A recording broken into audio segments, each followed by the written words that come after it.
قاری صاحب موبائل میں قرآن مجید پڑھ سکتے ہیں؟ یہ جو سیٹ کیا ہوتا ہے کر سکتے ہیں، تلاوت کر سکتے ہیں۔ اس کے لیے وضو ضروری ہے یا نہیں؟ وضو کے لیے، تلاوت کے لیے تو وہی شرائط ہے ساری جو ابھی میں نے بیان کی ہیں، یعنی آپ کا وضو ہونا ضروری ہے۔ لیکن ہاں یہ ہے کہ ہم اس کو قرآن کا درجہ نہیں سے دے سکتے۔ جیسے اب یہ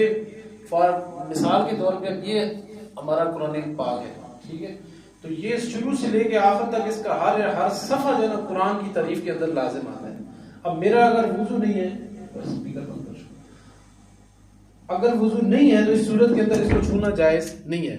کیونکہ پہلے صفحے تھے، دیکھو لا یمسو الا المطہرون، اس کا ترجمہ ہے کہ اس کو صرف پاکیزہ لوگ ہی مس کر سکتے ہیں، یعنی صاف ستھرے لوگ ہی اس کو، یہ قرآن پاک کی آیت ہے۔ لیکن موبائل اسی قرآن کا درجہ نہ دیکھتے، ٹھیک ہے نا، موبائل تے ایک سمجھو اس میں قرآن پاک تے اس کا ایک جزو ہے نا، پورا موبائل تے قرآن نہیں ہے، کیونکہ ڈیجیٹل دنیا میں جو ڈیجیٹل پیج نے اس نے سارے معاملات نے، لہٰذا یہ نہ سیا حق دے کہ یار بے وضو حالت بھی اسی موبائل ہی ہاتھ نہ لا، ٹھیک ہے، ہاں اس واسطے بہتر ہے کہ تلاوت اگر اسی کر دیو تے